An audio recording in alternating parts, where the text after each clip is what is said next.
અમારા વિશેષ કાર્યક્રમમાં તમારું સ્વાગત છે। ચેતર વસાવાએ ભાજપ ઉપર પ્રહાર કરતા કહ્યું કે આપની સભાઓ ન થાય તે માટે સરકાર સરપંચને દબાવી રહી છે। ઉલ્લેખનીય છે કે કાટુ ઘોઘંબા તાલુકામાં આમ આદમી પાર્ટીની ગુજરાત જોડો જનસભાનું આયોજન કરવામાં આવ્યું હતું, જેમાં મોટી સંખ્યામાં લોકો જોડાયા હતા। આવો સાંભળીએ ચેતર વસાવાએ શું કહ્યું હતું।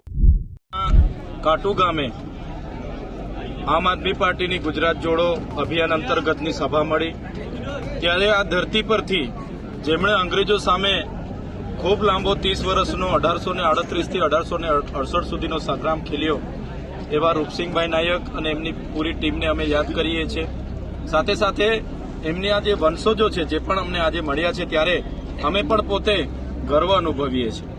આજે દેશમાં જે પ્રકારે ચાલી રહેલું છે તે પ્રકારે આજે ભારતીય જનતા પાર્ટી છેલ્લા 30 વર્ષથી ગુજરાતમાં એમનું શાસન છે। એક બાજુ યુવાનો ભણી ગણીને પોતાના પરીક્ષાઓ આપવા જાય છે ત્યારે પેપરો ફૂટે છે અને એક બાજુ ટોલના નામે લૂંટ ચાલે છે, મોંઘવારી એટલી બધી વધી ગયેલી છે, પોલીસ દ્વારા અનેક પ્રકારે દંડ ઉઘરાવવામાં આવે છે અને આ વિસ્તાર એ નજીકના આવતા અનેક ડેમોની બાજુમાં આ વિસ્તાર છે, છતાં એ ડેમોનું પણ પાણી આ વિસ્તારને આજ દિન સુધી મળ્યું નથી।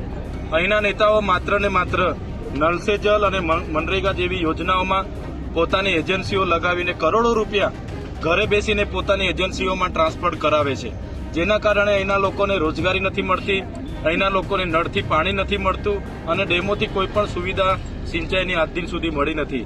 ત્યારે આ વિસ્તારના લોકો આજે મોટી સંખ્યામાં અહીંયા ઉમટી પડ્યા છે। અમે લોકોને આહવાન કર્યું છે, આઝાદીના 78 વર્ષ પછી આ લોકો વિકાસ પર્વ કાઢે છે, વિકાસ મહોત્સવને રથો ફેરવે છે, અમૃત મહોત્સવો કાઢે છે અને અહીંયા તો શિક્ષકો નથી, શાળાના ઓરડા નથી, બાળકો કુપોષણથી પીડાય છે, સિકલ સેલથી પીડાય છે અને આ વિસ્તારમાં રોજગાર પણ નથી। ત્યારે બધા જ લોકોને હવે સત્તા પરિવર્તનના આ ઝુંબેશમાં બધા જોડાય। આવનારી તાલુકા જિલ્લા પંચાયતમાં આમ આદમી પાર્ટી સ્વતંત્ર લડવા જઈ રહી છે। સારા લોકો આ સત્તામાં આવે, આ ઇલેક્શન લડે, જીતે, સત્તામાં આવે ને અહીંના લોકોના કામ કરે એવી અમે સૌને અપીલ કરીએ છીએ।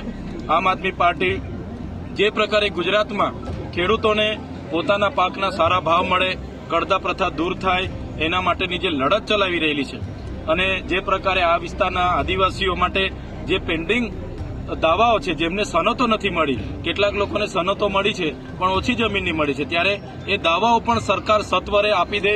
મનરેગાની જે લેબરની કામગીરી છે, રોજગારી છે એ પણ સત્વરે ચાલુ કરે। નલ સે જલમાં જે પણ કૌભાંડો થયા છે, મનરેગામાં એના જિલ્લા પ્રમુખના એજન્સીઓ દ્વારા 100 કરોડનું કૌભાંડ થયું છે, એમાં પણ તટસ્થ તપાસ થાય, એમના પર કાર્યવાહી થાય એવી અમે આજની મિટિંગમાં ચિંતન અને મનન કર્યું છે। આવનારા દિવસોમાં જ્યાં પણ અમારે આ લોકોની સમસ્યાઓના નિરાકરણ માટે રજૂઆત કરવાની થશે, અમે વિધાનસભા સુધી જઈશું, એની રજૂઆત કરીશું અને સત્વરે એનું નિરાકરણ આવે એવા અમારા પ્રયાસો રહેશે। સાથે સાથે આવનારી ચૂંટણીમાં આમ આદમી પાર્ટી દ્વારા અમે બધાને અપીલ કરી છે અને પંચમહાલની જે જનતા છે એમના પર અમને પૂરેપૂરો ભરોસો છે કે આવનારા દિવસોમાં આ વિસ્તારમાં પરિવર્તન આવવાના છે। એ ચાહે તાલુકા પંચાયત, જિલ્લા પંચાયતની ચૂંટણી હોય કે આવનારી વિધાનસભાની ચૂંટણી હોય, આ વિસ્તારમાંથી પરિવર્તન આવશે અને આમ આદમી પાર્ટી ખૂબ મજબૂતાઈથી આ વિસ્તારમાંથી આગળ વધવાની છે એ પૂરી ખાતરી છે અમને। અને આજની સભામાં જે પણ મુદ્દાઓની ચર્ચા થઈ છે, પ્રશ્નો અમને મળ્યા છે એ બાબતે આગળ અમે રજૂઆત કરીશું। ભારતીય જનતા પાર્ટીએ પોલીસનો ઉપયોગ કરીને લોકોને ડરાવવાનો, દબાવવાનો અને ધમકાવવાનું કામ કર્યું છે। એકલી ભ્રષ્ટાચારની રાજનીતિ કરી છે, ભયની રાજનીતિ કરી છે। અમારી યુવા ટીમ આમ આદમી પાર્ટીમાં તમે જોતા હશો, યુવરાજસિંહ જાડેજા હોય, હું પોતે બ્રિજરાજભાઈ હોય, ગોપાલ ઇટાલિયા, યશુદાનભાઈ ગઢવી હોય, અમારા પ્રવીણભાઈ રામ હોય, અમારા રાજુભાઈ કરપડા હોય, બધા જ યુવા ટીમ આજે અનેક વિસ્તારોમાં લોકોના પ્રશ્નોને ન્યાય આપવાનું કામ કરી રહી છે। ત્યારે આજે પણ ભાજપના લોકો ડરેલા છે, અમારી સભા નહીં થવા દેવા માટે પોલીસ પર દબાણ કરે છે, લોકો ભેગા નહીં થાય એના માટે સરપંચોને દબાણ કરે છે, છતાં જનમેદની અમારી સભાઓમાં સ્વયંભૂ આવે છે। અમે એમના જેવા સરકારી ગ્રાન્ટોના કરોડો રૂપિયાનો ખર્ચો નથી કરતા, અમે 3-3 હજારની ડીશો કોઈને જમાડતા નથી, અમે 6-6 બસો મંગાવતા નથી, અમે 10-10 કરોડના ડ્રોમ કે મંડપ બનાવતા નથી, છતાં લોકો સ્વયંભૂ આવે છે। આ જ બતાવે છે આવનારા દિવસોમાં પરિવર્તન આવવાનું છે। અને હું પંચમહાલ જિલ્લાની જ વાત નથી કરતો, આપણા બાજુનો દાહોદ જિલ્લો હોય, મહીસાગર જિલ્લો હોય, છોટાઉદેપુર જિલ્લો હોય કે નર્મદા જિલ્લો હોય, આ તમામ જિલ્લાઓમાં આમ આદમી પાર્ટી સ્વતંત્ર રીતે પોતાની જિલ્લા પંચાયત અને તાલુકા પંચાયત જીતવા જઈ રહી છે એવું અમને પૂરેપૂરી ખાતરી છે અને અમે ખૂબ મજબૂતાઈથી લડવાના છે અને આ ચૂંટણી જીતવાના છે। ગઈકાલનું રિઝલ્ટ તમે પંજાબનું જોયું હશે, 90% બેઠક આમ આદમી પાર્ટી જીતી છે. એ જ બતાવે છે આવનારા દિવસોમાં આ વિસ્તારમાંથી ભાજપ અને કોંગ્રેસના સુપડા સાફ થવાના છે અને આમ આદમી પાર્ટી આગળ વધવાની છે. આમ તો વાત બહુ જૂની થઈ ગઈ છે, પણ તમારા વક્તવ્ય દરમિયાન બ્રિજરાજભાઈએ પણ વાત કરી કે 84 દિવસનો જેલવાસ તમે ભોગ્યો છે, તો જેલવાસ દરમિયાનની શું તમારી નૈતિક દૈનિક જે નિત્યક્રમ કહેવાય એ કેવો હતો, અને જેલમાં કેવી કેવી યાતનાઓ તમને? અમે ભાજપ સામે અમારા લોકોના ન્યાયની વાત કરીએ છીએ, સંવિધાનમાં મળેલા અધિકારો, સામાજિક અધિકારોની વાત કરીએ છીએ, રોજગારી આપો એની વાત કરીએ, શિક્ષણની વાત કરીએ, સિંચાઈના પાણીની વાત કરીએ, પીવાના પાણીની વાત કરીએ, રોડ રસ્તાની વાત કરીએ. એટલે ભાજપના ભૂપેન્દ્રભાઈ પટેલની સરકારને ગમતું નથી. અમારા જેવા યુવાનોને બધાને જેલમાં નાખે છે. એક વાર નહીં, 7 વાર અમને જેલમાં નાખ્યા છે. જેલમાં અમને ડરાવવામાં આવે છે, ધમકાવવામાં આવે છે, અમને ભાજપમાં જોડાઈ જવા માટે દબાણ કરવામાં આવે છે, અમારા પરિવારને ડરાવવામાં આવે છે. છતાં અમે ડરતા નથી, કેમ કે અમે જે ગરીબ લોકો માટે લડીએ છીએ, એસસી એસટી ઓબીસી માઇનોરિટી માટે લડીએ છીએ, એ ગરીબ લોકોના અમારા પર આશીર્વાદ છે. જ્યાં સુધી અમારી ગરીબ જનતા અમારી સાથે છે ત્યાં સુધી છેલ્લા શ્વાસ સુધી અમારી ગરીબ જનતા માટે અમે લડીશું. અમે એવી જેલોથી ડરતા નથી અને સરકારને પણ કહીએ છીએ કે તમારી જેલો મોટી કરી દેજો. હવે અમારો સમાજ જાગી ગયો છે, હવે યુવાનો જાગી ગયા છે. હવે ખોટી રીતે અમને હેરાન કરવામાં આવશે. હજારો યુવાનો ચૈતરભાઈ બની ગયા છે, હજારો લાખો યુવાનો ચૈતર વસાવા આજે બનીને ફરે છે, કેજરીવાલજી બનીને ફરે છે. અમે ક્યારે અમના ભયથી ડરવા નથી. અમે પૂરી તાકાતથી ગુજરાતની જનતા માટે લડીશું અને ગુજરાતમાં પરિવર્તન અમે લાવીશું.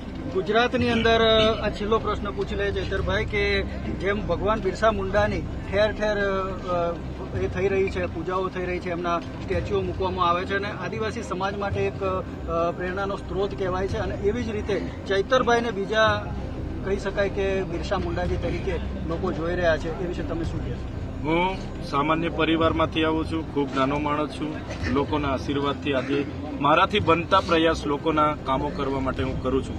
કુદરત અમને એટલી શક્તિ આપે કે અમારા લોકોને સાથે જ્યાં પણ અન્યાય થાય, અત્યાચાર થાય, ત્યાં અમે જઈને ઉભા રહીએ. ભગવાન બિરસા મુંડા એ આધ્યાત્મિક હતા. એમને જે દેશ માટે કર્યું છે, અમારા ગુરુ ગોવિંદજીએ દેશ માટે કર્યું. ખાદ્ય નાયક, તાટ્ય નાયક અને એના રૂપસિંહ નાયકે જ્યારે દેશમાં સૌપ્રથમ અંગ્રેજો સામે 1818માં ક્રાંતિ એના નાયકો અને ભીલોએ કરી હતી. 1826માં બીજો વિદ્રોહ એમણે કર્યો હતો. 1838થી લઈને 1868 સુધી 30 વર્ષ અહીંયા અંગ્રેજોની શાસન સામે અહીંના ભીલો અને નાયકોએ સંગ્રામ માંડ્યો હતો. ત્યારે એવા યોદ્ધાઓ અમારા પ્રેરણા સ્ત્રોત છે. અમે ક્યારે દેશ આ સમાજના મસીહા બસિયા બનવા માંગતા નથી, અમે કોઈ ભગવાન બનવા માંગતા નથી, પણ અમે પરિવર્તન લાવીશું. અમે ભાજપની આ તાનાશાહી સરકાર સામે લડીશું.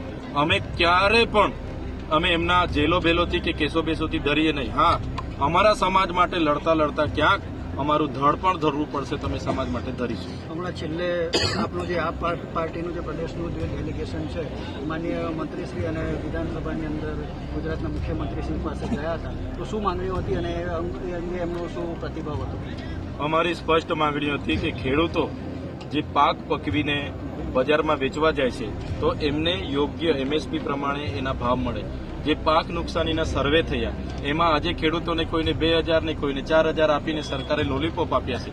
ત્યારે જેટલું પણ નુકસાની થયું હોય તમામ ખેડૂતોને 50,000 રૂપિયાની સહાય આપવામાં આવે. ત્રીજી માંગણી હતી, પંજાબ સરકાર જે પ્રકારે એમણે 50,000 આપ્યા દરેક ખેડૂતને, એ રીતના ભાગ્યોને પણ એમણે ચૂકવ્યા છે. અહીંયા પણ ભાગ્યોને પણ ચૂકવવામાં આવે.